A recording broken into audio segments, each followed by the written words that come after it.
घने जंगल के बीच में ये ट्रेन अचानक रुक जाती है। तभी ड्राइवर स्पीकर पर बोलता है, लगता है पहिए में कुछ फंस गया है, मैं बाहर जाकर देखता हूँ। ड्राइवर बाहर देखने जाता है कि आखिर ट्रेन रुक क्यों गई। दूसरी तरफ सारे पैसेंजर घबरा रहे होते हैं, जो उन सबको शांत कराने की कोशिश कर रहा होता है। किसी को कुछ समझ नहीं आ रहा होता है कि ट्रेन आखिर रुक क्यों गई, मगर ड्राइवर को वो वजह मिल जाती है। दरअसल ट्रेन के पहिए में एक हिरण फंस गया था। ड्राइवर उसे बाहर निकालने की कोशिश कर रहा होता है कि तभी जंगल में से उसे अजीब आवाजें सुनाई देने लगती हैं। एक क्रीचर ड्राइवर पर हमला कर देता है। उसके पैर किसी जानवर की तरह थे, मगर वो इंसानों की तरह दो पैरों पर खड़ा होता है। बहुत देर इंतजार करने के बाद ड्राइवर का कोई जवाब नहीं आता है। तब जो और एलन ड्राइवर के कैबिन में जाते हैं, मगर अंदर कोई नहीं था। जो ट्रेन के बाहर टॉर्च से देखता है, मगर वहाँ भी ड्राइवर दिखाई नहीं देता है। सारे पैसेंजर घबराने लगते हैं, वो चीखने लगते हैं और कहते हैं, यहाँ आखिर चल क्या रहा है, हम सबको ड्राइवर से मिलना चाहिए। तब जो उन सबको बताता है कि उनका ड्राइवर गायब है, वो बाहर गया था और अभी तक नहीं लौटा। सभी लोग और ज्यादा परेशान हो जाते हैं। वो कहते हैं, अब हम क्या करें। तब एक आदमी कहता है, अब सिर्फ दो रास्ते हैं, या तो हम ट्रेन में बैठे रहें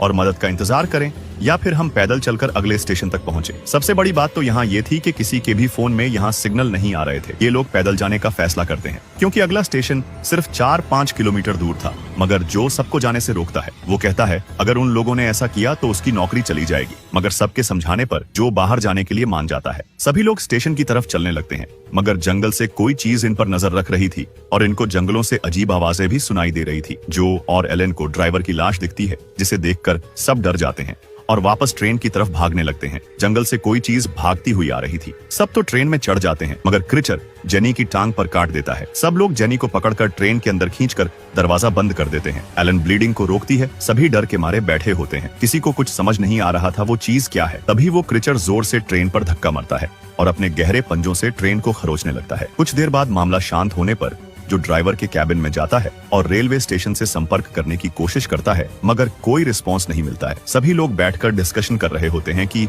ये क्रीचर आखिर है क्या और हमें मारना क्यों चाहता है। कुछ लोग कहते हैं वो एक भालू है, कोई कहता है वो एक भेड़िया है। तभी जेनी कहती है वो किसी इंसान की तरह दिख रहा था। तभी आगे के कोच से आवाजें आने लगती हैं। एड्रियन, बिली और जो तीनों देखने जाते हैं। आवाज टॉयलेट के अंदर से आ रही थी। दरवाजा खोलते ही पता चलता है उसके अंदर तो ये मोटा बैठा था, जो सबसे पहले टॉयलेट गया था। मोटे को पूरी कहानी बताई जाती है, ट्रेन का रुकना, ड्राइवर का गायब होना और क्रीचर का हमला। मगर इतना सब कुछ सुनने के बाद भी मोटा इस बात पर विश्वास नहीं करता है। तभी